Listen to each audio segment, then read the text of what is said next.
O sol castigava o chão rachado do sertão, implacável como a dívida que sufocava Sebastião. Não era o calor que emanava do céu que o consumia, mas o fogo do desespero que lhe queimava a alma. Seus olhos, antes cheios da esperança que só a terra fértil podia dar, agora varriam a paisagem desolada. O gado magro, esquelético, pastando ilusoriamente em um campo de pó. A caça do taipa, que um dia foi seu porto seguro, agora desmoronando lentamente. Cada tijolo de barro um atestado de sua ruína iminente. Tudo ali, cada pedaço de sua vida, era um lembrete cruel da seca, que não era apenas do clima, mas também de sua própria existência. A sede em sua garganta não era por água, mas por uma solução que parecia ter evaporado junto com as últimas gotas de chuva. Há anos. A dívida, crescia como uma praga, incontrolável, devorando o pouco que restava. E o credor, o coronel Epifânio, um nome que evocava arrepios em todo o sertão, não era homem de paciência. Sua crueldade era tão vasta quanto as terras que ele cobiçava, e sua voz, quando proferia o ultimato, cortava o ar como um facão. Pague ou perca tudo, Sebastião. Absolutamente tudo. Aquelas palavras ecoavam na mente de Sebastião um tormento constante, a lembrança vívida de sua humilhação. Mas o tudo tinha um nome, um rosto, um sorriso. Tinha os cabelos castanhos que o sol clareava e os olhos que brilhavam com a inocência e a vivacidade da juventude. Tinha a voz doce que cantava cantigas antigas e as mãos delicadas que cuidavam das poucas galinhas restantes com um carinho que Sebastião já não conseguia demonstrar por nada. Esse tudo era Maria, sua filha, a flor mais bonita do sertão, o último raio de luz em sua vida mergulhada na escuridão. Era por ela que ele resistia, por ela que ele sangrava calado cada vez que o desespero batia à sua porta. Por ela se recusava a cair. No entanto, até a mais forte das árvores sucumbe à seca prolongada. Sebastião sentia que estava prestes a quebrar, a se desintegrar como a terra sob seus pés. Ele já tinha vendido quase tudo, a pequena plantação de milho que um dia o sustentou, os bodes que pastavam nos poucos capins que ousavam brotar. A cada venda, um pedaço de sua alma se desprendia, levado pelo vento seco. O fundo do poço, ele descobriu, podia ser ainda mais profundo. A última relíquia de um passado que parecia um sonho distante era a vaca magricela, um animal velho e magro, mas que representava a última fagulha de sua dignidade. Ele a levou ao mercado da feira, sob o escrutínio dos olhares curiosos e, em parte piedosos, dos vizinhos. Magricela, com seus ossos salientes e um olhar de resignação, era a última esperança de um sopro de vida para sua família. A negociação foi rápida, humilhante. Os olhos do comprador, um homem corpulento com um chapéu de couro puído, percorreram o animal com desprezo, como se Sebastião lhe estivesse vendendo um pedaço de lixo. O preço oferecido foi irrisório, uma bagatela que mal daria para comprar, um saco de farinha e um pouco de rapadura. Mas Sebastião não tinha escolha. Cada minuto que passava era um minuto a menos antes que o coronel Epifânio viesse cobrar, e a consequência da nauca branca era algo que ele não ousava sequer imaginar. Com o dinheiro sujo e suado na mão, Sebastião sentiu um vazio ainda maior. Ele não tinha mais nada. Aquele punhado de moedas não pagaria nem um quinto de sua dívida. Que faria agora? O sol começava a se pôr, tingindo o céu de tons avermelhados, mas para Sebastião, a escuridão já havia se instalado. Em sua mente, uma ideia sombria, um sussurro macabro, começou a ganhar forma. Era um pensamento tão terrível, tão abominável, que o fez cambalear. Sua garganta secou ainda mais, e um calafrio percorreu sua espinha. Mesmo sob o calor persistente do sertão, um sacrifício. Não seria um sacrifício de bens, nem de animais. Seria um sacrifício que mancharia sua alma para sempre. Mas que, talvez fosse a única esperança para Maria. Ele se lembrou das palavras do coronel Epifânio. Pague ou perca tudo, Sebastião. O tudo não se referia apenas às terras, à casa. O tudo incluía a vida de sua filha, que sob o jugo do coronel, seria condenada à miséria, à fome, talvez a algo ainda pior. Sebastião já vira os destinos de outras moças do sertão que caíram nas garras do agiota, e o futuro delas era mais desolador que a própria morte. O que um pai faria para salvar sua filha da fome e do jugo de um coronel impiedoso? Estava na escuridão de seu coração partido, um abismo de desespero, onde a moral e a dignidade lutavam contra a sobrevivência. Uma decisão que nem mesmo o sertão mais árido, testemunha de tantas tragédias, ousaria presenciar. Ele caminhou de volta para casa, os pés arrastando-se na poeira, o rosto marcado pela angústia. Maria o esperava na porta, com aquele sorriso ingênuo que era seu tesouro mais precioso. Pai, o senhor conseguiu vender a magricela? Ela perguntou, os olhos cheios de uma esperança que dilacerava a alma de Sebastião. Ele apenas acenou com a cabeça, incapaz de proferir uma palavra. A verdade era um fardo pesado demais para seus lábios. Enquanto a noite caía e as estrelas pontilhavam o céu, Sebastião sentou-se à mesa, o pão seco em suas mãos, mas sem apetite. Maria conversava sobre seus sonhos, sobre como um dia queria ir para a cidade e ver coisas novas. Cada palavra dela era uma punhalada no peito de Sebastião,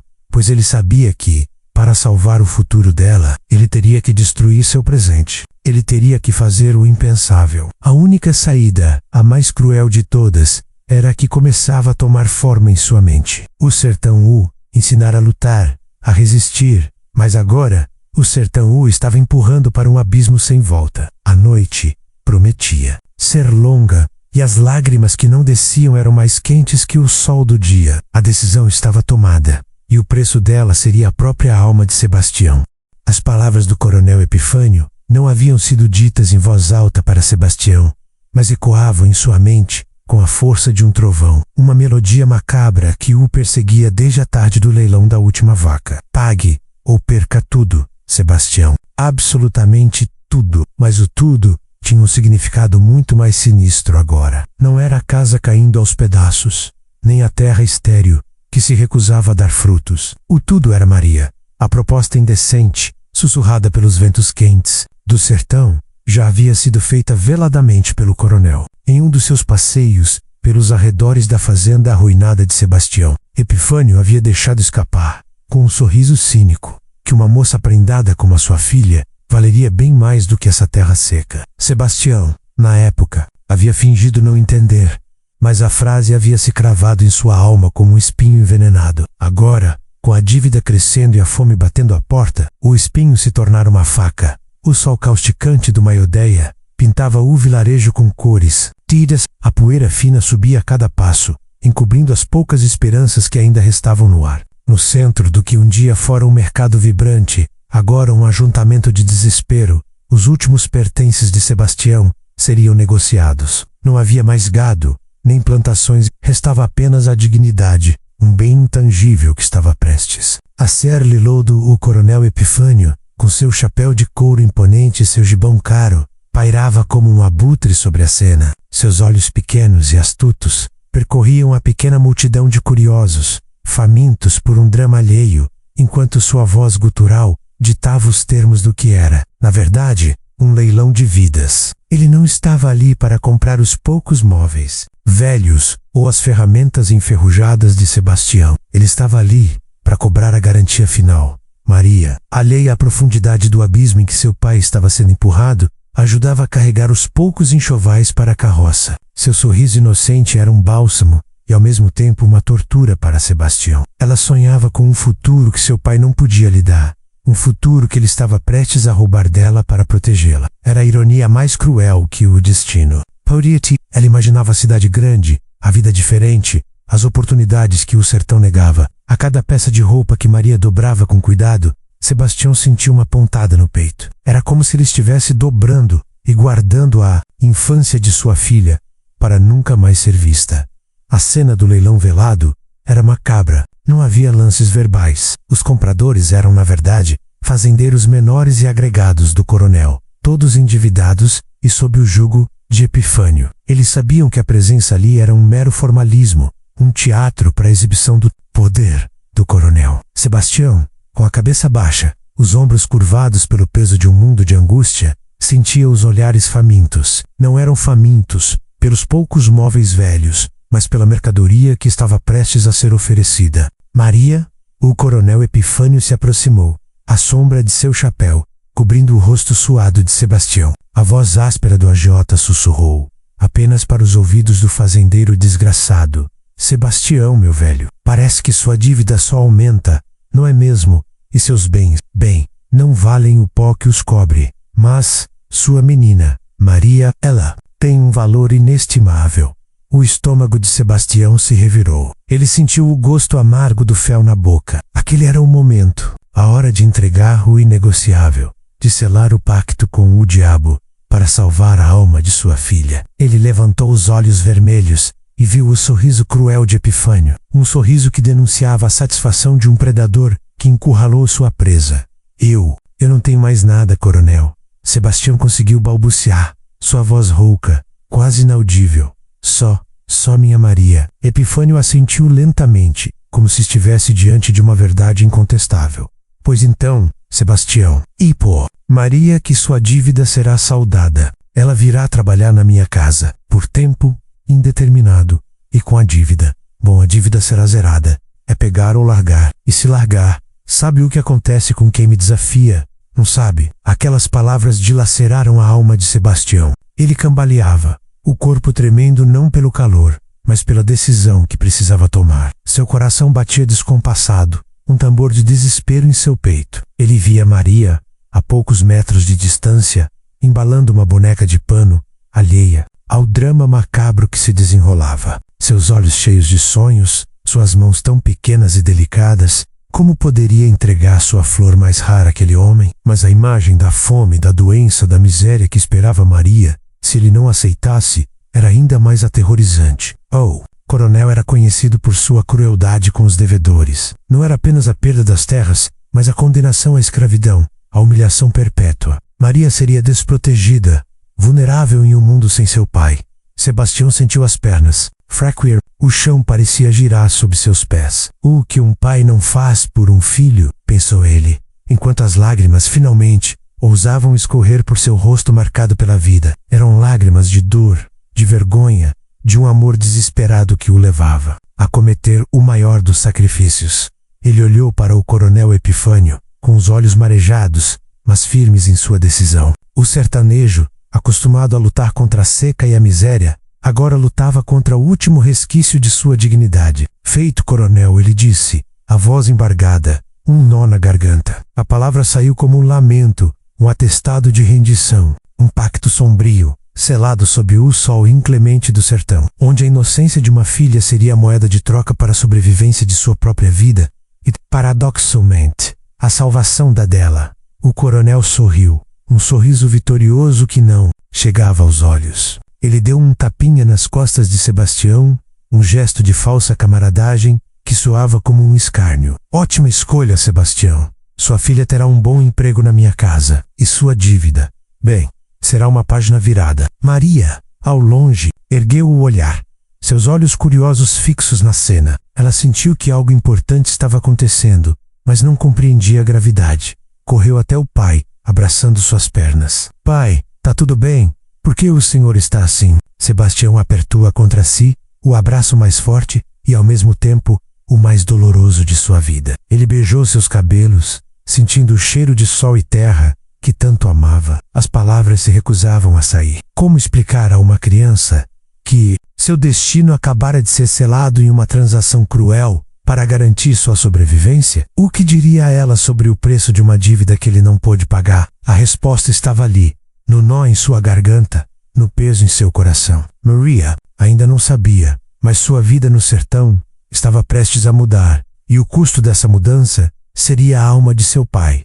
Antes de continuarmos com a história de Sebastião e Maria, eu queria fazer um pedido especial a você que está nos acompanhando. Se você está gostando dessa saga dramática do sertão, não se esqueça de se inscrever no canal, seguir a página e ativar o sininho para não perder nenhum capítulo. Seu apoio é muito importante para continuarmos contando histórias como essa. E para que eu possa conhecer um pouco mais dos nossos telespectadores, por favor, me diga nos comentários de onde você está assistindo e qual o seu nome. Agradeço imensamente por estar conosco nessa jornada. O ar na feira parecia mais denso, sufocando Sebastião com a poeira e o peso de sua decisão. O sorriso vitorioso do coronel Epifânio era um espinho em sua garganta. E o aperto em Maria, que ainda não entendia o drama silencioso de seu pai, era a última conexão com um pedaço de sua alma que ele sentia estar sendo arrancado. O som do martelo do leiloeiro, que deveria anunciar o fim da venda dos poucos e velhos móveis, soava como a sentença final de sua ruína. De repente, um murmúrio percorreu a pequena multidão aglomerada. Um burburinho de surpresa e curiosidade. Sebastião, com os olhos fixos no chão, não percebeu de imediato, mas Maria, com sua inocência curiosa, apontou. Pai, olha, quem é aquele moço? Sebastião ergueu o olhar e viu. Um homem se aproximava, caminhando com uma calma quase insolente em meio ao caos da feira.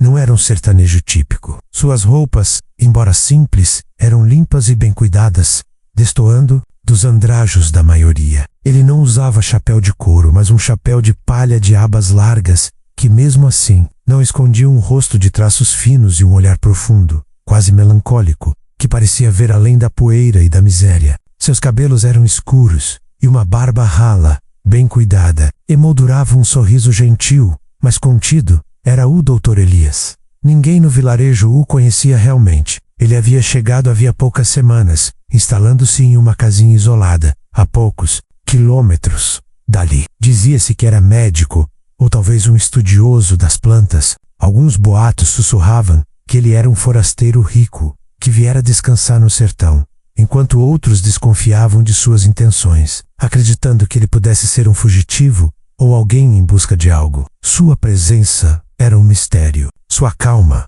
um enigma. O Dr. Elias se aproximou do epicentro da tensão, onde Sebastião e o coronel Epifânio selavam o acordo silencioso. Ele não parecia afetado pela aura de poder do coronel, nem pela tristeza evidente de Sebastião. Seus olhos esquadrinhavam a cena, demorando-se em Maria, que agora se escondia timidamente atrás das pernas do pai. Com licença, a voz do doutor Elias era calma, melodiosa, contrastando com o burburinho da feira. Perdoe a intromissão, mas ouvi sobre a situação do senhor.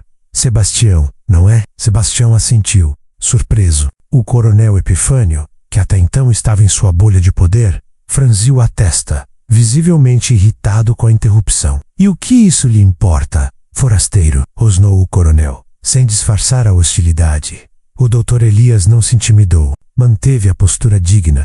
Interessa-me a justiça, coronel, e a dignidade humana. Ouvi que o senhor está adquirindo a posse desta moça para saldar uma dívida. É isso? A pergunta, feita em voz alta e com tanta clareza, fez com que todos os olhares se voltassem para o trio. O coronel empalideceu levemente, ajeitando o chapéu. A venda de pessoas, embora comum e segredo no sertão mais remoto, era algo que ele preferia manter nas sombras. Sebastião sentiu o rosto queimar de vergonha.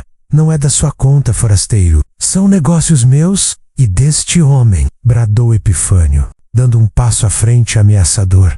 Mas o Dr. Elias não recuou. Seus olhos, antes calmos, brilharam com uma intensidade surpreendente. Talvez não seja da minha conta, coronel, mas talvez eu possa oferecer uma alternativa. Um silêncio pesado pairou sobre a feira. A ousadia do estranho era inaudita. Intervir nos negócios do coronel Epifânio era assinar a própria sentença. A alternativa? O coronel zombou recuperando a pose. E o que o senhor, um doutor que vive de caçar borboletas, tem a oferecer, que o dinheiro deste homem não tem? Foi então que o Dr. Elias fez sua proposta, uma que chocou a todos, inclusive o próprio Sebastião. Eu compro a dívida do senhor Sebastião. Em troca, a menina Maria virá trabalhar para mim. Não como moeda de troca, coronel, mas como uma aprendiz. Preciso de alguém para me ajudar com meus estudos, com minhas pesquisas. E ela parece ter um espírito inteligente. Um suspiro coletivo escapou da multidão. Sebastião sentiu um choque elétrico percorrer seu corpo. Ele se atreveu a olhar para o Dr. Elias, tentando decifrar as intenções daquele homem. Seria um anjo ou um demônio com uma face diferente? O coronel Epifânio, por sua vez, estava visivelmente atordoado. Seus olhos, que antes brilhavam com malícia, agora mostravam uma mistura de confusão e raiva. Comprar a dívida? Ele repetiu, como se a ideia fosse absurda. E por que o senhor faria isso? Forasteiro, que interesse teria em uma dívida alheia? E em uma sertaneja sem eira nem beira? O Dr. Elias deu de ombros, um gesto de aparente indiferença. Mas seus olhos fixos no coronel eram de aço. Meus motivos são meus, coronel. Mas a oferta está posta. A dívida do senhor Sebastião será paga na totalidade, com juros justos, e a menina Maria Em vez de ir para sua fazenda, onde, creio eu, a vida não seria das mais amenas, virá para minha casa. Ela será bem tratada, aprenderá a ler e a escrever, e trabalhará comigo sob um acordo justo. Se o Sr. Sebastião aceitar, é claro. Sebastião estava em êxtase e pavor ao mesmo tempo. Era uma saída, uma chance para Maria, que ele nunca ousou sonhar. Mas e as intenções do Dr. Elias? Um homem desconhecido, que aparecia do nada para salvar sua filha de um destino cruel. Era bom demais para ser verdade. O coronel Epifânio rosnava. Ele não queria a dívida paga. Ele queria Maria, queria humilhar Sebastião, queria mostrar seu poder absoluto. Mas a proposta de Elias era irrecusável do ponto de vista legal e moral. Ainda que lhe desse nos nervos, recusar publicamente uma oferta de pagamento de dívida, ainda mais com juros justos e com a promessa de um tratamento digno para a menina, o faria parecer o vilão que ele realmente era, mas que tentava disfarçar. É uma artimanha, coronel. Um dos capangas do coronel sussurrou. Não aceite, mas Epifânio, apesar de sua brutalidade, tinha um instinto de sobrevivência apurado. Sabia que diante de testemunhas, recusar uma oferta tão generosa poderia lhe custar caro em termos de reputação, mesmo que no sertão a reputação fosse construída mais pelo medo do que pelo respeito. Além disso, Elias parecia ter dinheiro, muito dinheiro. Está bem, forasteiro. O coronel cuspiu as palavras, com visível relutância. Que seja, a dívida é sua, e a menina, sua aprendiz. Mas que fique claro, se algo dar errado, se você não honrar o acordo, eu virei cobrar, e cobrarei caro. Sua ameaça, porém, já não tinha o mesmo peso. A aura de invencibilidade do coronel Epifânio havia sido abalada. Sebastião, tremendo, olhou para o Dr. Elias, seus olhos implorando por respostas silenciosas. Elias apenas sorriu gentilmente e estendeu a mão. Sebastião, não se preocupe. Maria estará segura comigo e livre. Aquelas últimas palavras, e livre, ecoaram no coração de Sebastião como um sino. Livre. Maria estaria livre. Não seria escrava. Ele não entendia tudo, não confiava totalmente, mas a chance era única. Uma centelha de esperança, minúscula, mas real acendo-se em meio à escuridão. O destino de Maria, que parecia selado por um pai desesperado, acabara de tomar um rumo inesperado, impulsionado pela intervenção de um estranho misterioso, cujas intenções ainda eram um segredo a ser desvendado no coração do sertão. O silêncio que se seguiu à intervenção do Dr. Elias era quase palpável, mais pesado que a poeira suspensa no ar da feira. O coronel Epifânio rosnava, contendo a fúria. Aquele forasteiro, com sua calma irritante e sua proposta inesperada, havia desmoralizado sua autoridade diante de todos. Sebastião, por outro lado, estava em um turbilhão de emoções. Alívio, sim, um alívio avassalador que o fez cambalear, mas também uma profunda apreensão. Quem era aquele homem? Quais eram suas verdadeiras intenções ao comprar Maria? Os olhos de Sebastião fixaram-se em Maria. Ela, com seu vestido puído e os cabelos desalinhados pelo vento, era a personificação da inocência que ele estava prestes a entregar. Vê-la sendo salva das garras do coronel era uma bênção, mas entregá-la a um desconhecido, por mais gentil que ele parecesse, ainda era um passo no escuro. Ele disse que vai me ensinar a ler, pai. Maria sussurrou, os olhos brilhando com uma curiosidade infantil, alheia à complexidade da transação. Aquela frase acendeu uma chama de esperança no coração de Sebastião. Ler. Maria poderia ler, algo que ele, um homem simples do sertão, jamais tivera a chance de aprender. O Dr. Elias, percebendo a hesitação de Sebastião e a fúria contida do coronel, deu um passo à frente, sua voz calma cortando o burburinho que começava a ressurgir entre os curiosos. Sebastião, sei que deve estar confuso. Minhas intenções são as melhores, eu lhe garanto. Não estou comprando sua filha como uma mercadoria. Estou oferecendo a ela uma oportunidade, um futuro diferente do que o sertão impõe a tantos. Coronel Epifânio, ainda não satisfeito, pigarreou. E que o tipo de oportunidade é essa, forasteiro? Que acordo é esse que o senhor está propondo? Porque, da minha parte, o pagamento da dívida está feito. Mas se a menina for fugir, ou se rebelar, a responsabilidade é sua, e a dívida volta a correr com juros dobrados. Sua voz era uma ameaça velada, sua promessa de vingança pairando no ar. O doutor Elias o encarou. O acordo é simples, coronel. E é entre mim e o senhor Sebastião, com a devida testemunha dos presentes. A dívida está quitada do acordo com o valor original mais um pequeno acréscimo de juros. Para que não haja dúvidas, Maria virá para minha casa, onde trabalhará como minha assistente. Ela me ajudará com minhas pesquisas e estudos. Em troca, terá moradia, comida, vestuário e, o mais importante, educação. Aprenderá a ler, a escrever e o que mais tiver interesse em aprender. Não há prazos, nem obrigações abusivas. Quando ela se sentir preparada para seguir seu próprio caminho, ela estará livre para fazê-lo. A palavra livre soou como um bálsamo para Sebastião. O coronel Epifânio, entretanto, torceu o nariz. Aquilo não era um negócio, era uma caridade disfarçada, algo que ele, em sua mesquinhez, não conseguia compreender. Uma caridade, então? O senhor é um santo, forasteiro, zombou Epifânio. Sou um homem que acredita no potencial das pessoas, coronel, respondeu Elias, sem alterar o tom de voz, e no direito de todos a uma vida digna. Diferente de alguns, o último comentário foi quase inaudível, mas o olhar de Elias para Epifânio deixou claro a alfinetada. Sebastião ainda relutava, sua mente fervilhando com perguntas. E eu, doutor? Eu poderei vê-la? Ela não será minha filha para sempre? O medo de perder Maria para sempre era quase tão grande quanto o medo de perder para o coronel. Claro que poderá vê-la, Sebastião, Elias garantiu, com um sorriso gentil. Sua casa não é tão longe da minha, e ela sempre será sua filha. Estou apenas oferecendo a ela um caminho para que possa florescer, para que não fique presa a um destino que não escolheu. Minha intenção não é roubar-lhe a filha, mas dar-lhe asas para que ela possa voar. Aquelas palavras tocaram Sebastião profundamente. Dar-lhe asas era tudo o que ele queria para sua Maria. O homem parecia sincero, e seu tom era de respeito. Não de passe. A presença de Elias, sua fala mansa e a forma como ele protegia Maria já o distinguiam abismalmente do coronel. Era uma aposta, sim, mas uma aposta que parecia mais promissora do que qualquer outra que a vida já lhe dera. Os capangas do coronel, insatisfeitos com a situação, murmuravam entre si. O coronel está perdendo a menina. Isso não é bom. Percebendo que a situação se tornava insustentável para ele e que a intervenção do forasteiro havia roubado seu momento de triunfo, decidiu dar o assunto por encerrado, embora a contragosto, pois que seja, o acordo está feito. Mas que fique bem claro, Dr. Elias, eu tenho olhos e ouvidos em todo o sertão, e se essa aprendizagem não for do meu agrado, ou se a menina desaparecer, o senhor vai se arrepender amargamente de ter-se metido nos meus negócios. A ameaça final era carregada de rancor.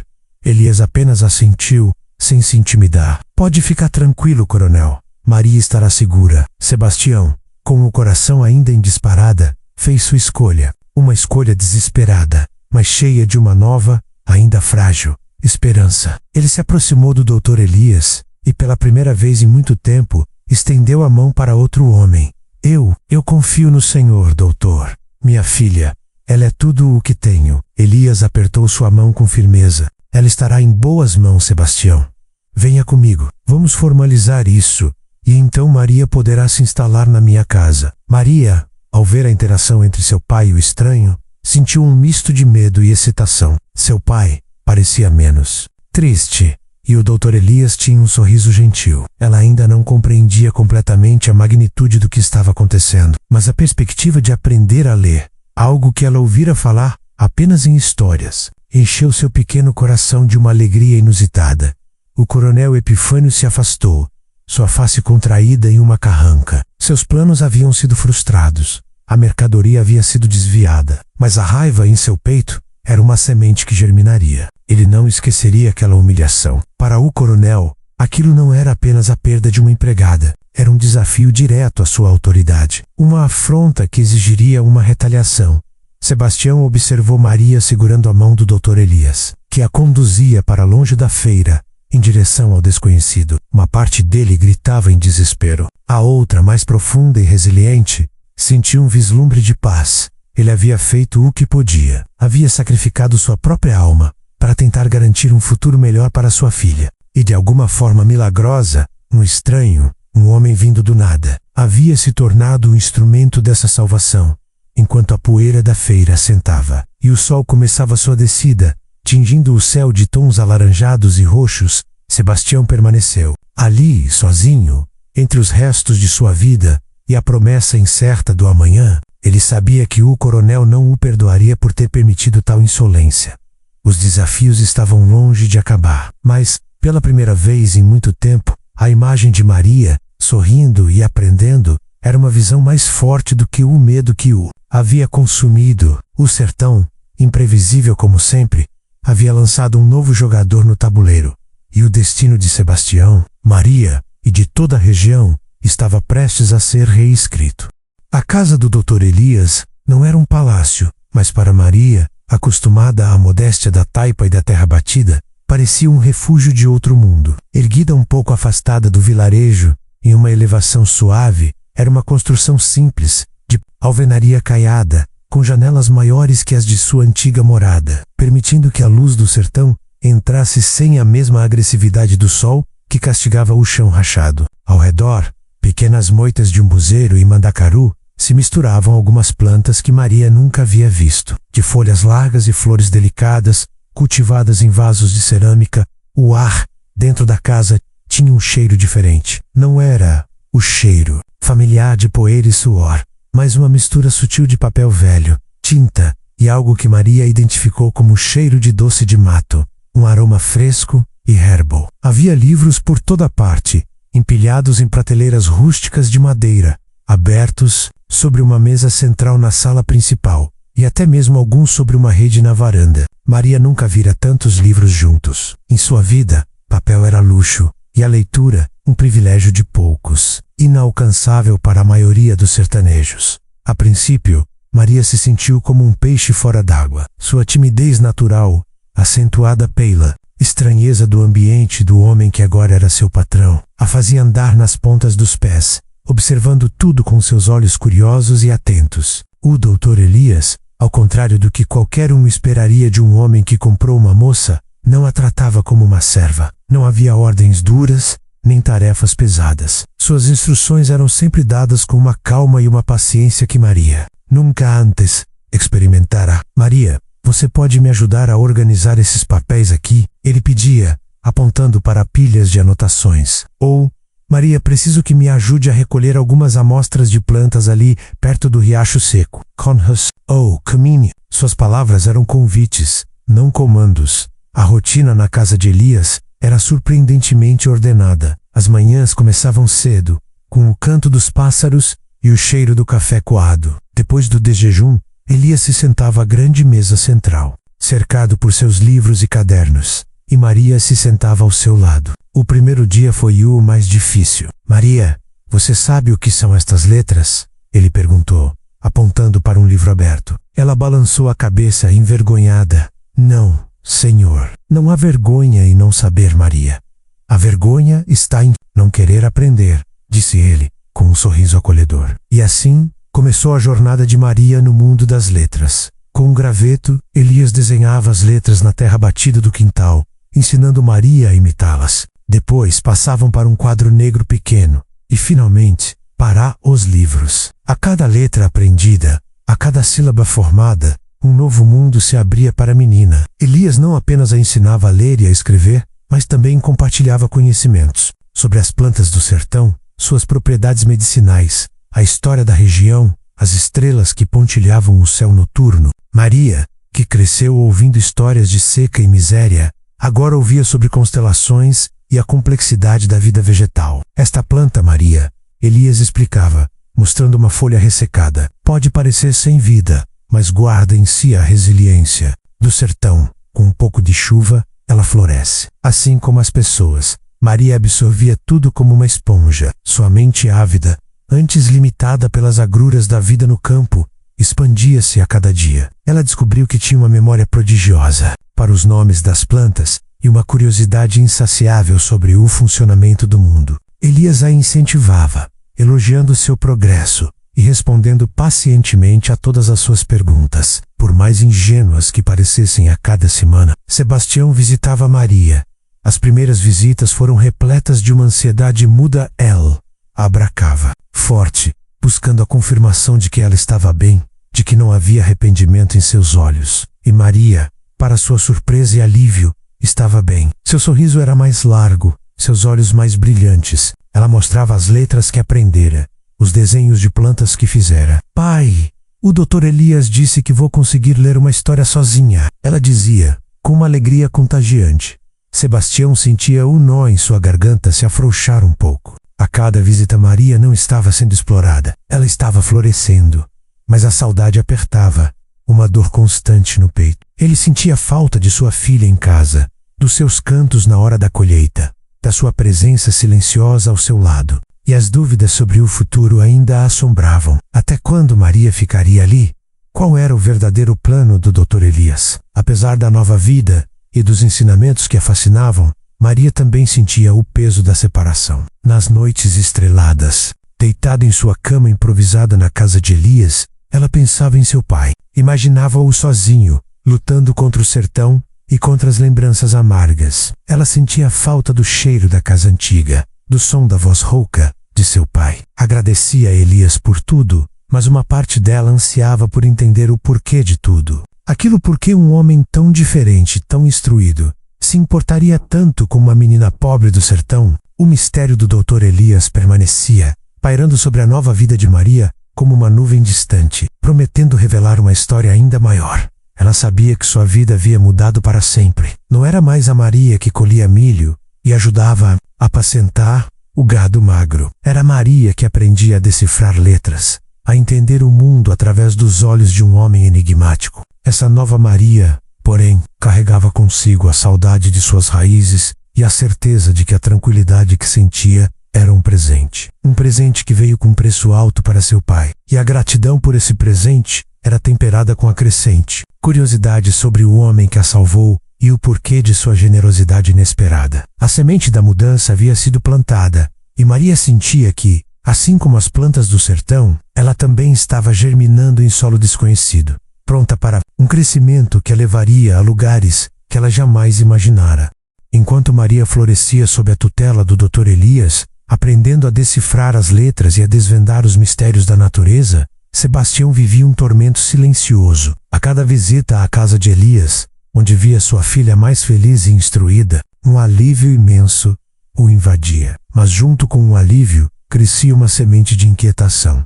Quem era aquele homem? Por que tanta generosidade com uma completa desconhecida? O sertão ensinara Sebastião a desconfiar da bondade alheia, especialmente quando ela parecia surgir do nada. Emissuas teres, favores vinham com preços altos e cobranças inesperadas. O coronel Epifânio também não estava inerte. Ei, do Dr. Elias na feira, havia sido uma humilhação pública, um golpe em sua autoridade inquestionável. A semente da raiva plantada naquele dia germinava rapidamente. Alimentada por boatos e pela própria natureza vingativa do coronel, ele enviou seus capangas para investigar o forasteiro. As histórias que voltavam eram confusas e contraditórias, mas todas convergiam para a ideia de que o Dr. Elias não era um simples médico ou botânico. Ele tinha um propósito maior, um passado que o amarrava ao sertão, de uma forma que ninguém compreendia. Os boatos se espalhavam como fogo na caatinga seca. Alguns diziam que Elias era um padre renegado, outros que era um bandido fugitivo da justiça, escondido sob uma fachada de intelectualidade. Havia quem sussurrasse sobre uma fortuna perdida, ou sobre uma paixão proibida, que o trouxera de volta àquelas terras. Sebastião ouvia tudo, sua mente trabalhando incessantemente, tentando juntar as peças do quebra-cabeça. Ele via o respeito com que Maria tratava Elias, e o carinho genuíno do doutor pela menina. Aquilo o confortava, mas não eliminava a pulga atrás da orelha. Uma tarde, Sebastião, atormentado por suas dúvidas, procurou Zé Benedito, o velho sábio do vilarejo. Zé Benedito era um homem com a pele enrugada como pergaminho antigo e olhos que pareciam ter visto todas as secas e todas as cheias do sertão. Ele era o guardião das memórias locais, um repositório vivo das histórias e segredos que o tempo e a poeira haviam tentado esconder. Sebastião sentou-se na pequena varanda de Zé Benedito, onde o cheiro de fumo de rolo pairava no ar. Benedito, preciso da sua sabedoria. O senhor sabe quem é esse Dr. Elias? De verdade? O velho sábio deu uma longa tragada em seu cachimbo, soltando a fumaça lentamente antes de falar. O Dr. Elias, Você diz, ele é um homem de muitas sombras e poucas palavras, meu filho. Mas o sertão tem memória longa. E certas árvores, por mais que tentem esconder suas raízes, sempre deixam um rastro. Zé Benedito começou a narrar uma história que Sebastião jamais ouvira com tantos detalhes. Uma história de décadas atrás, sobre uma família rica, proprietária de terras férteis e abundantes águas, que morava nas proximidades. A família Azevedo. Eram pessoas boas, que tratavam seus empregados com justiça e investiam na comunidade, construindo pequenas escolas e ajudando os mais necessitados. O patriarca, Coronel Joaquim Azevedo, era um homem respeitado, mas tinha um inimigo implacável, o jovem e ambicioso Epifânio. O Epifânio, continuou Zé Benedito, sua voz rouca, era um agiota desde cedo. Cobiçava as terras dos Azevedo, pois ali corria um rio perene, uma raridade nestas bandas. Armou um plano, Sebastião. Ampleno sujou, com documentos falsificados, dívidas forjadas e testemunhas compradas. A história se desenrolava com um drama familiar. Os Azevedo tinham um filho, um menino inteligente e estudioso, que sonhava em se tornar médico para ajudar o povo do sertão. Seu nome era Elias. Ele estava crescendo, mas ainda era jovem demais para entender as tramas dos adultos. Um dia, Sebastião, Zé Benedito prosseguiu, seus olhos fixos em um ponto distante. Como se revivesse a cena. O coronel Epifânio conseguiu o que queria. A família Azevedo foi expulsa de suas terras, despojada de tudo. O velho Joaquim Azevedo adoeceu de desgosto e morreu pouco tempo depois, o coração partido. A mulher e o menino Elias foram embora do sertão, jurando nunca mais voltar para onde tanta injustiça havia sido plantada. Sebastião sentiu um arrepio. A conexão era inegável. O doutor Elias Azevedo, era o mesmo homem, o filho do homem que o coronel Epifânio havia destruído. Aquele homem não estava ali por acaso, nem por caridade pura. Sua generosidade era atingida por um passado de dor e uma busca por justiça. Então o doutor Elias é o filho dos Azevedo. Ele voltou para se vingar do coronel Epifânio? Sebastião perguntou, a voz embargada, a ficha caindo pesadamente. Zé Benedito balançou a cabeça lentamente. Vingança, talvez não no sentido que você pensa, meu filho. Mas, sim, a memória da família Azevedo, a dignidade deles, foi arrancada por Epifânio. E Elias, o filho que sobreviveu, voltou, não com armas, mas com o conhecimento, a inteligência e, parece, o mesmo coração bom de seu pai. Ele não quer apenas punir Epifânio, ele quer reconstruir o que foi destruído. Quer que a água volte a correr para todos, que a terra dê frutos para quem a trabalha e que o povo não seja mais refém do medo. A revelação foi como um raio em um céu claro. A figura enigmática do Dr. Elias, antes envolta em mistério, agora ganhava contornos nítidos. Sua calma, sua inteligência, seu interesse em ajudar Maria, tudo se encaixava. Ele estava ali para desmantelar o império do coronel Epifânio. Não com violência, mas com a verdade. E com a recuperação da dignidade do povo, Sebastião sentiu uma mistura de pavor e uma nova esperança. Pavor, porque Elias estava desafiando o homem mais perigoso do sertão. Esperança porque, se Elias fosse bem-sucedido, a vida de Maria e a de toda a comunidade poderiam realmente mudar. Sua filha não era apenas uma aprendiz, ela era parte de um plano maior, um símbolo da renovação.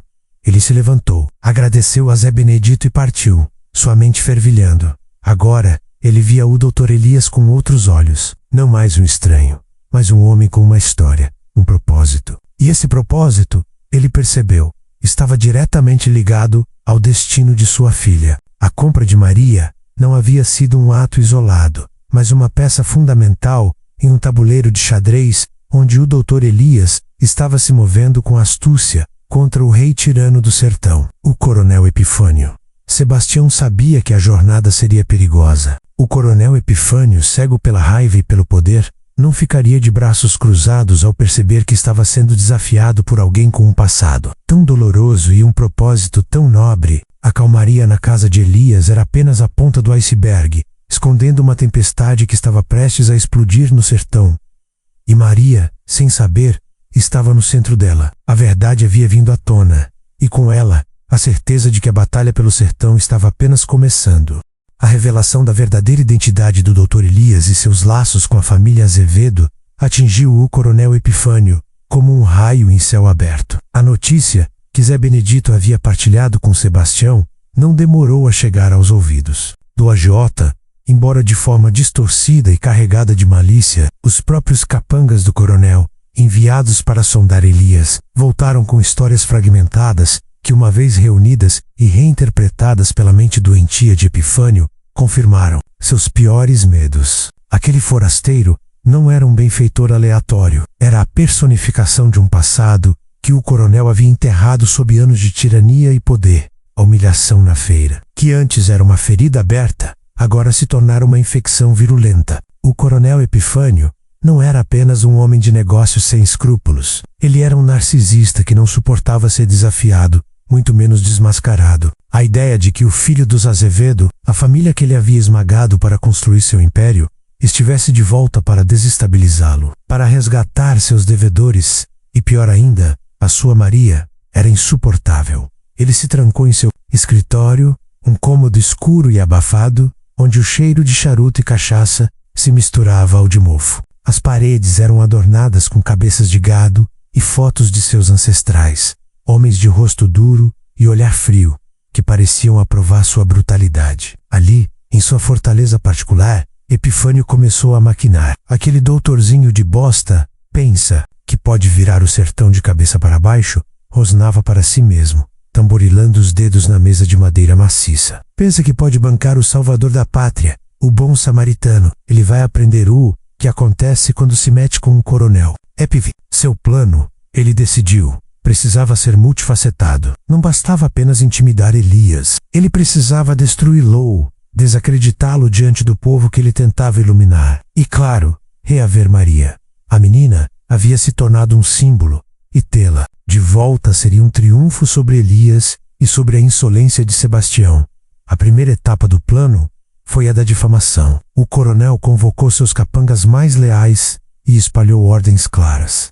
Quero que espalhem que esse doutor Elias não é quem diz ser, que ele é um fugitivo da justiça, um ladrão que veio roubar nossas terras e nossas mulheres. Digam que ele usa seus estudos para enfeitiçar as pessoas, que ele é um bruxo que quer destruir nossas tradições e nossa fé. Os boatos começaram a circular rapidamente pelo vilarejo e pelos povoados vizinhos, como uma doença contagiosa. No sertão, onde a informação era escassa e a fé, muitas vezes, cega, a palavra do coronel, ou o que se dizia vir dele, tinha um peso enorme. Vocês viram como a menina Maria mudou? Está tão pálida, com aqueles olhos arregalados. O doutor deve estar dando alguma coisa para ela, sussurravam as comadres na feira. Ele não reza, não vai à igreja, deve ser ateu, um herege, espalhavam os homens.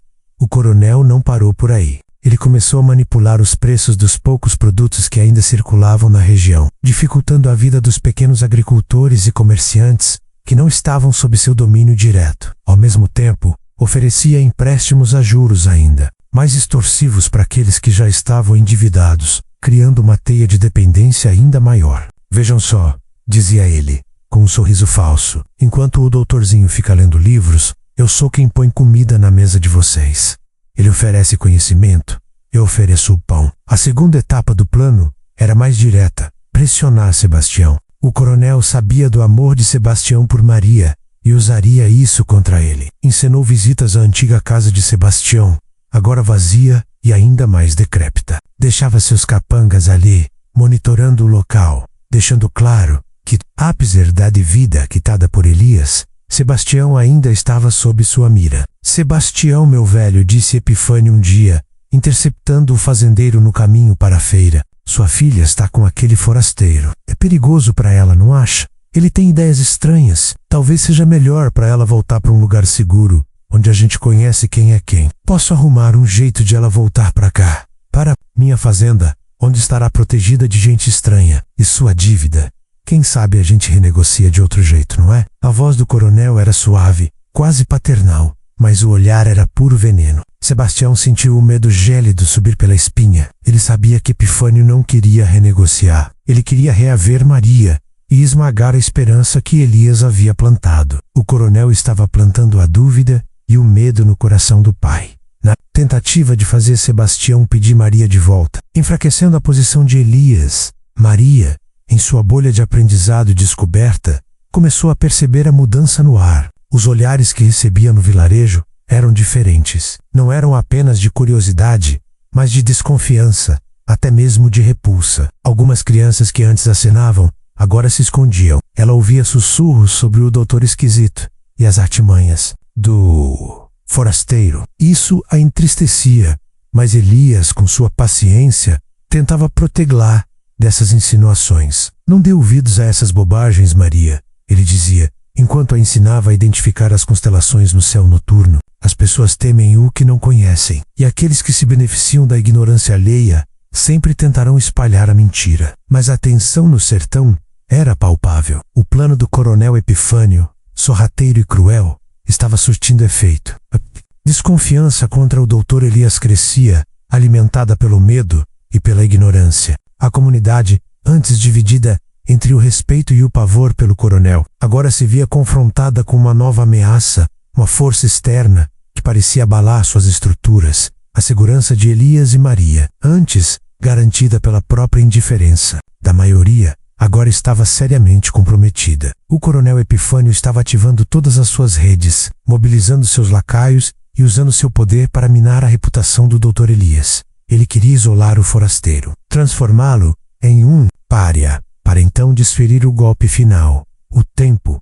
estava se esgotando. O cerco do coronel se fechava, e a única forma de Detaclau seria desmascarar suas mentiras e revelar a verdade sobre seu passado e suas intenções. Mas essa verdade, Elias sabia, viria com um preço. O confronto se tornava inevitável, e o sertão, silencioso em sua poeira, aguardava um embate que decidiria o futuro de seus filhos. A paz conquistada por Maria era uma paz frágil, e o som dos tambores de guerra do coronel Epifânio era cada vez mais alto, anunciando que a batalha estava prestes a começar.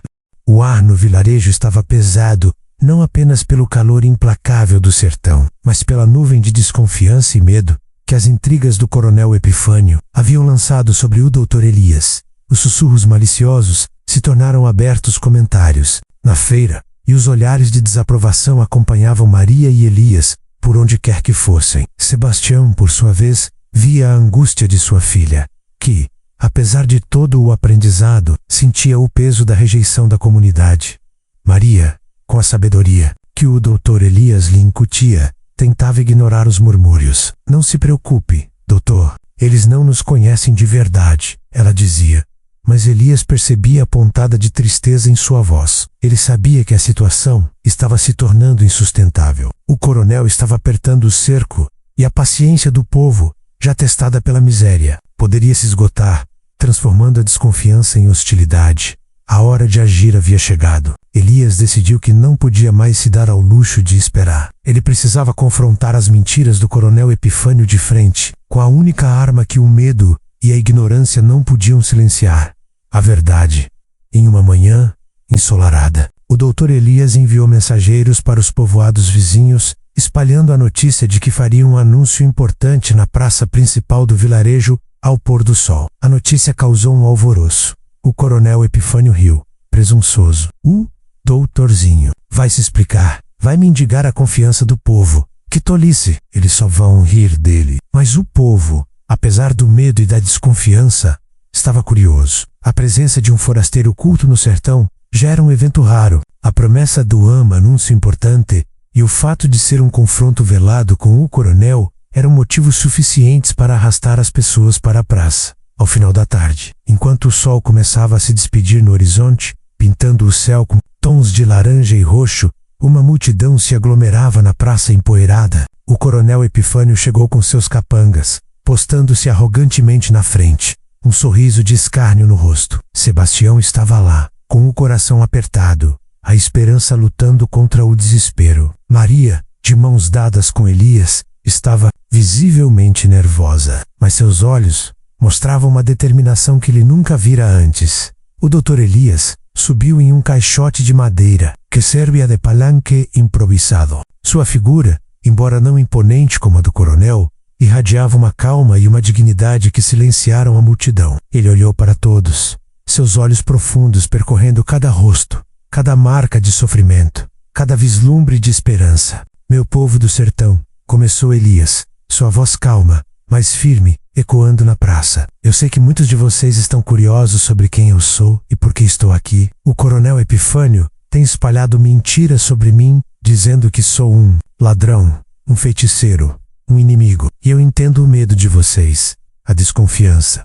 Mas hoje, eu vim para lhes contar a verdade. O silêncio era absoluto. Até o coronel Epifânio estava atento, sua curiosidade vencendo por um momento sua arrogância. Meu nome completo é Elias Azevedo, ele revelou, e um murmúrio de surpresa percorreu a multidão. O nome Azevedo ainda era lembrado por alguns dos mais velhos, um nome associado a um passado mais justo, antes da ascensão de Epifânio. Muitos de vocês, os mais antigos, devem se lembrar da minha família. Meus pais, Joaquim e Ana Azevedo, eram donos destas terras antes do coronel Epifânio. Eram pessoas que amavam este sertão, que trabalhavam para o bem da comunidade.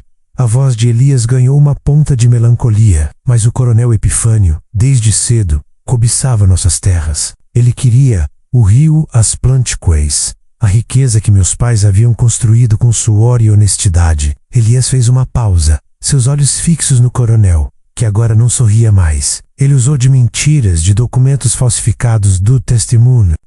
Ele criou uma dívida inexistente, uma fraude para nos desapropriar. Minha família foi expulsa de suas terras, jogada na miséria. Meu pai, Joaquim Azevedo, adoeceu de desgosto e morreu. Minha mãe e eu fomos forçados a deixar o sertão, fugir para sobreviver. Um coro de indignação começou a surgir da multidão. Muitos dos mais velhos, que haviam testemunhado a ascensão do coronel, agora se lembravam da história dos Azevedo, mas nunca ousaram falar abertamente sobre ela. Eu cresci longe daqui, meu povo. Continuou Elias, sua voz ganhando força. Estudei, me tornei médico sim, mas nunca esqueci as raízes. Nunca esqueci a injustiça que desabou sobre minha família e sobre este sertão. Voltei não para me vingar, como o coronel Epifânio quer que vocês pensem. Voltei para buscar justiça para minha família e para todos vocês que sofrem sob o jugo deste homem.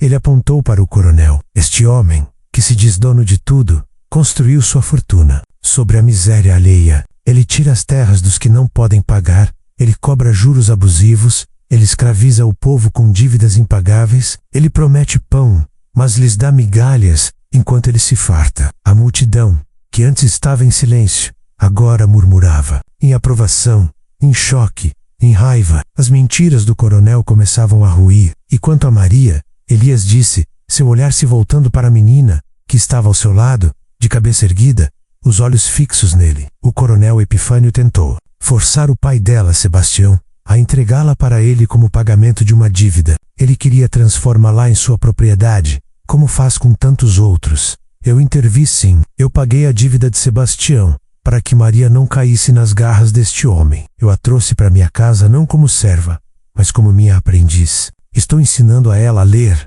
a escrever, a pensar por si mesma. Estou dando a ela a oportunidade de ter um futuro digno, que o coronel Epifânio rouba de vocês todos os dias. A emoção na voz de Elias era palpável. Sebastião, ao ouvir as palavras do doutor Elias, sentiu as lágrimas escorrerem livremente por seu rosto.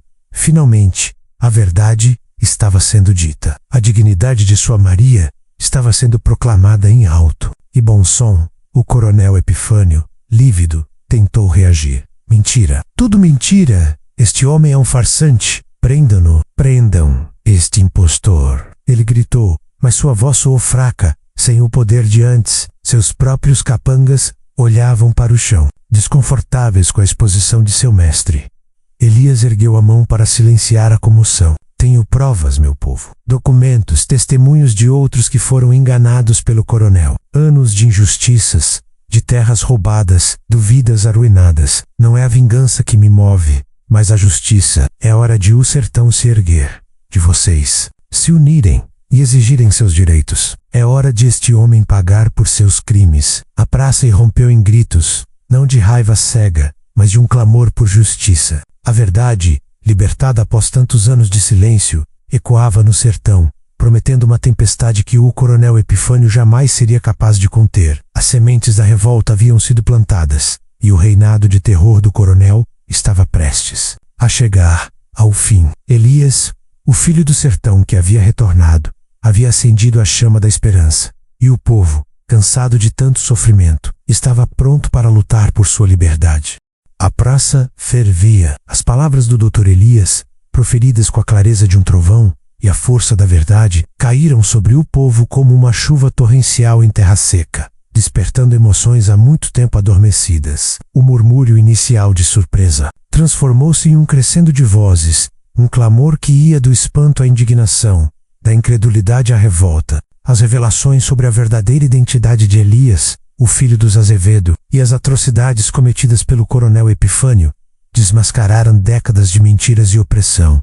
O coronel, até então intocável em seu trono de poder e medo, estava lívido. Seu rosto, antes marcado por um sorriso cínico, contorcia-se em uma máscara de fúria e desespero. Suas ameaças proferidas aos gritos para seus capangas prenderem Elias soavam vazias, sem o respaldo da autoridade que ele um dia possuía. Os próprios capangas, figuras temidas no vilarejo, agora olhavam para o chão, desconfortáveis, sentindo o peso da verdade exposta. A lealdade forçada pelo medo começava a se desintegrar.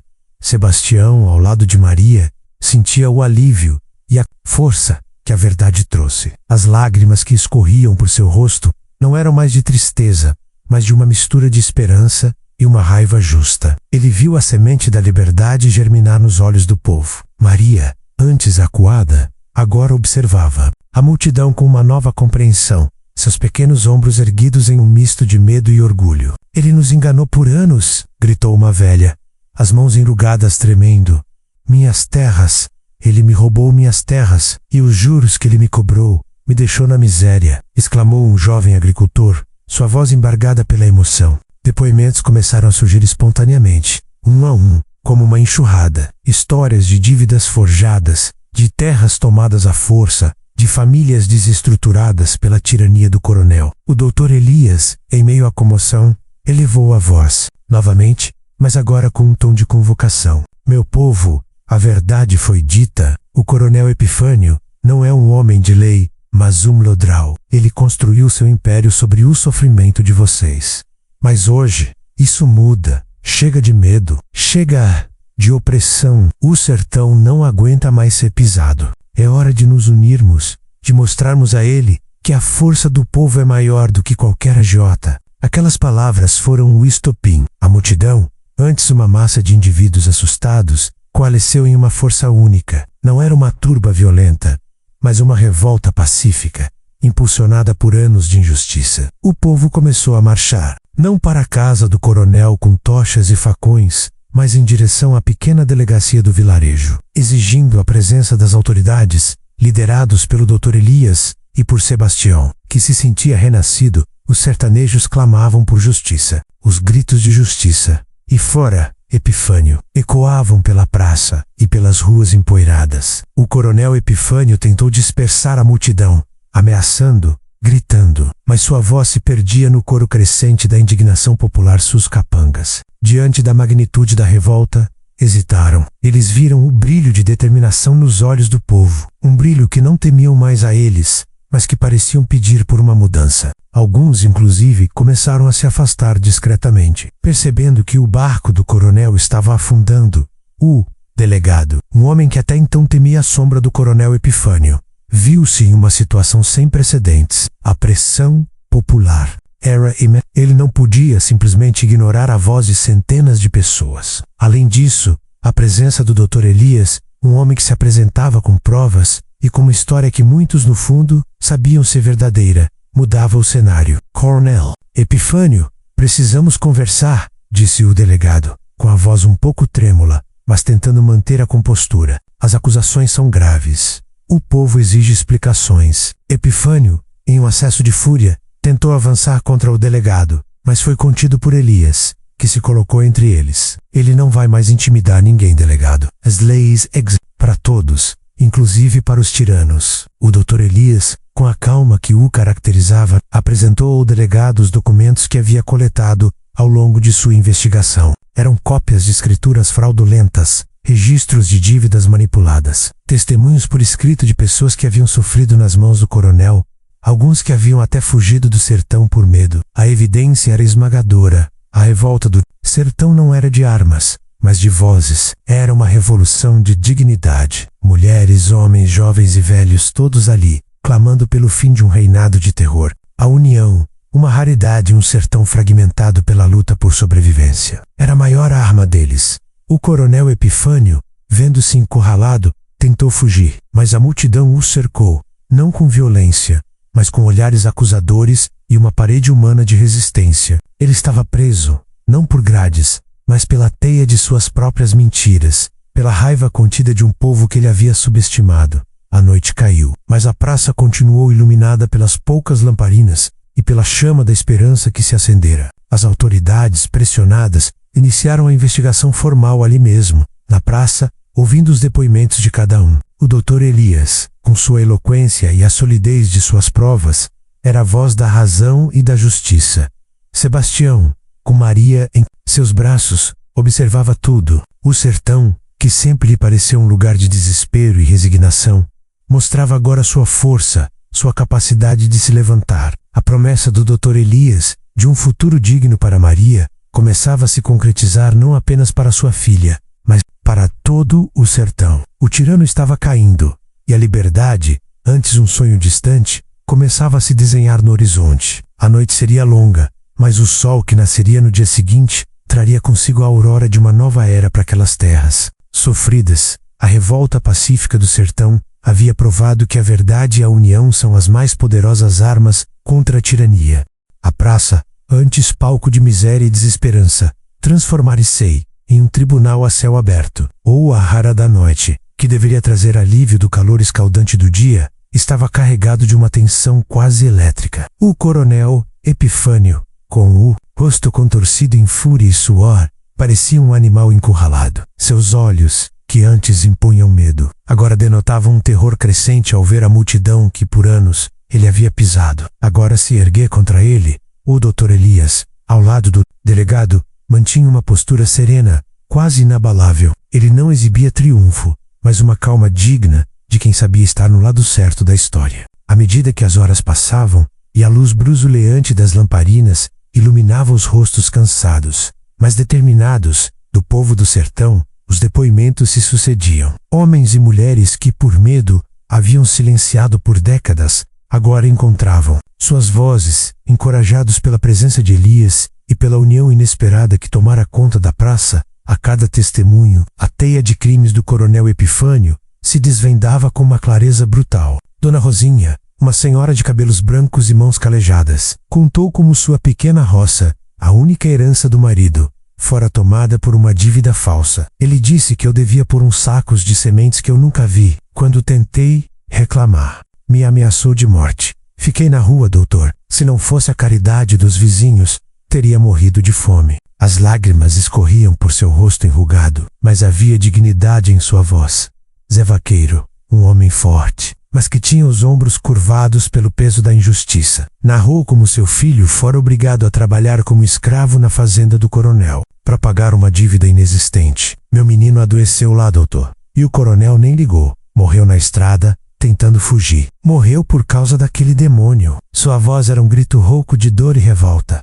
O delegado, que por muito tempo fora cúmplice passivo da tirania do coronel, agora se via sem saída. As provas materiais, que Elias havia trazido menos cópias de documentos forjados, registros de juros abusivos, notas fiscais adulteradas, eram irrefutáveis. Além disso, a pressão popular era imensa. Ele sabia que, se não agisse, sua própria posição estaria em risco, e ele se tornaria um pária na comunidade. Coronel Epifânio, disse o delegado, sua voz agora mais firme, as acusações são gravíssimas, e as provas, contundentes. O senhor está preso, em nome da lei. Em último e desesperado ato de desafio, tentou argumentar, sua voz embargada pela raiva. Isso é uma farsa, uma conspiração contra mim. Eu sou homem de bem. Esse forasteiro é que é o criminoso. Mas suas palavras não tinham mais o poder de antes. A multidão, antes medrosa, agora o olhava com desprezo. Um homem de bem? Não. Rouba-terras, coronel. Elias interveio, sua voz calma e cortante.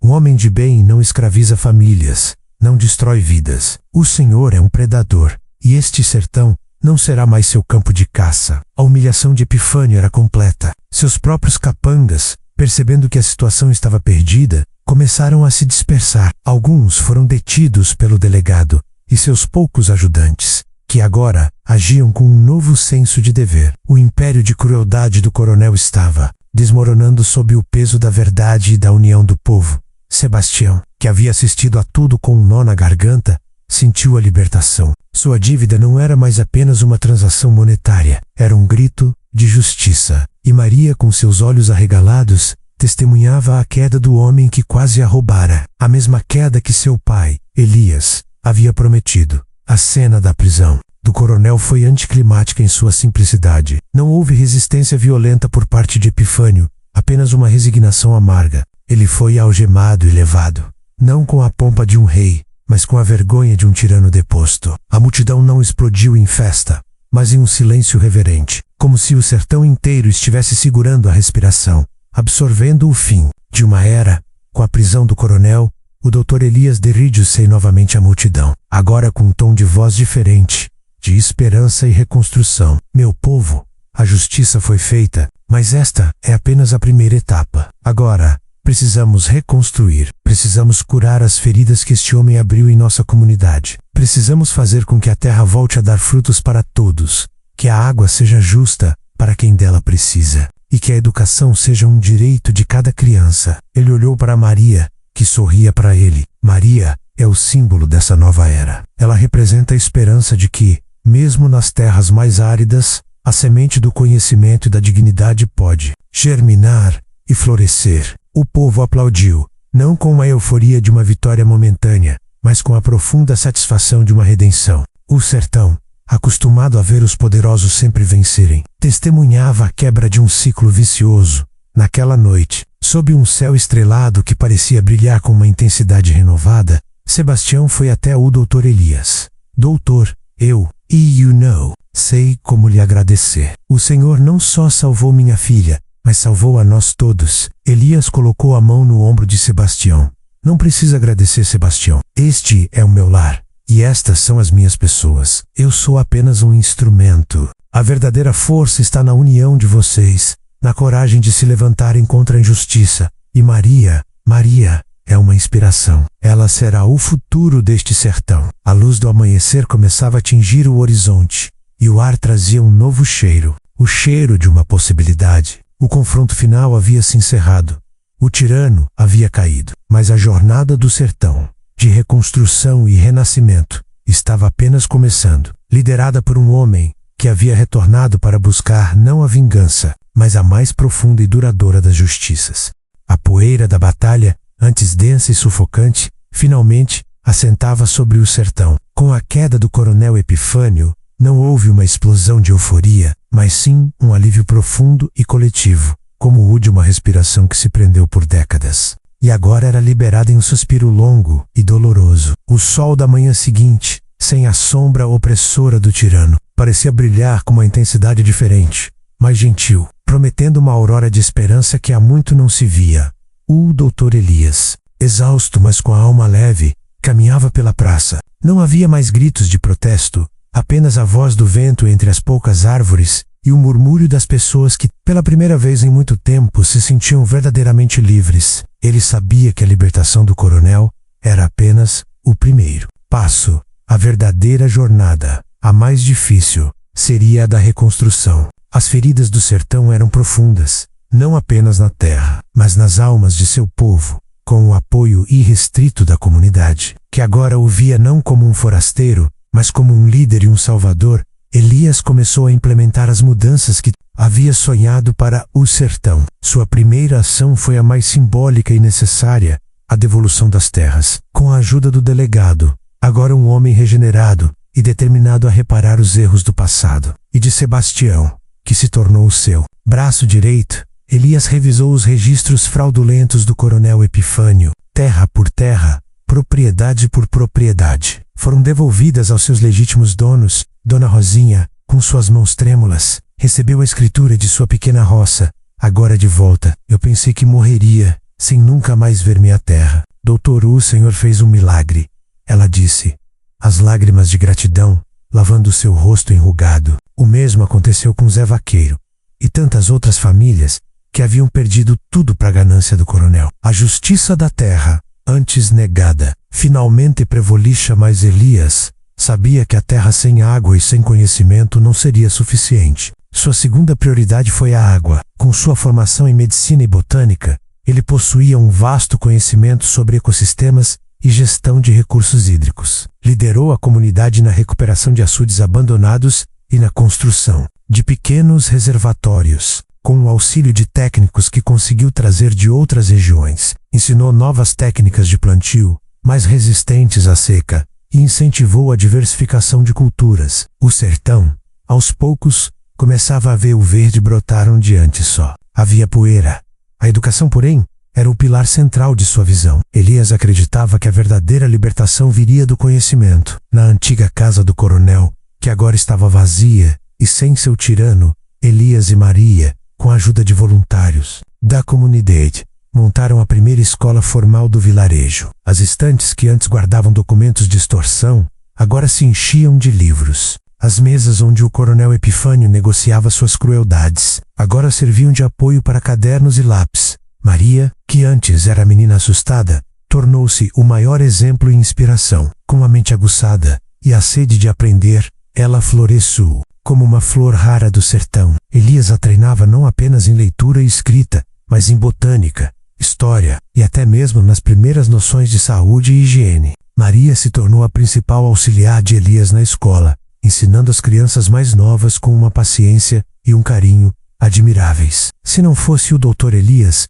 eu nunca teria aprendido isso, ela dizia aos alunos, seus olhos brilhando. O conhecimento é a maior riqueza que vocês podem ter. Ninguém pode roubá-lo de vocês. Sebastião, que antes vivia mergulhado na culpa e no desespero, encontrou a redenção na construção do novo sertão. Ele trabalhava incansavelmente ao lado de Elias, supervisionando os projetos, organizando as colheitas e garantindo que a justiça fosse mantida. Vê sua filha Maria, com seu sorriso largo e seus olhos cheios de vida, se tornando um pilar da comunidade, era a maior recompensa que ele poderia desejar. Sua alma, antes manchada pela decisão de vender sua filha, agora era lavada pelas águas da redenção. O coronel Epifânio foi julgado e condenado. Sua queda serviu como um divisor de águas, um marco na história do sertão. Outros coronéis e agiotas, antes intocáveis, começaram a temer a justiça de Elias e a união do povo. A notícia da revolta pacífica do sertão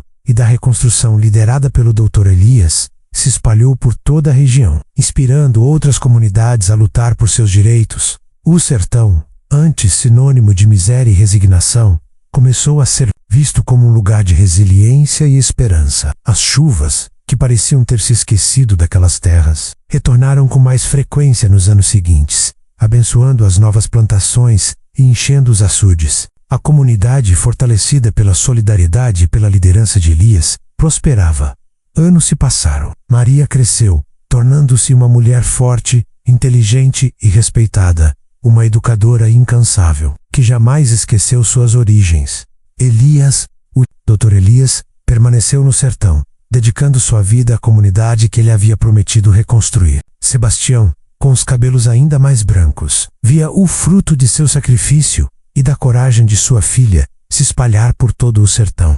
A história do fazendeiro que vendeu tudo, até sua filha, transformou-se em uma lenda, contada de geração. Uma lenda que falava não da vergonha, mas do amor desesperado de um pai, da coragem de um estranho e da força inabalável de um povo. O sertão, que parecia condenado à aridez, renasceu, provando que mesmo na terra mais castigada, a semente da esperança, da justiça e do conhecimento pode florescer, mudando destinos e reescrevendo a história.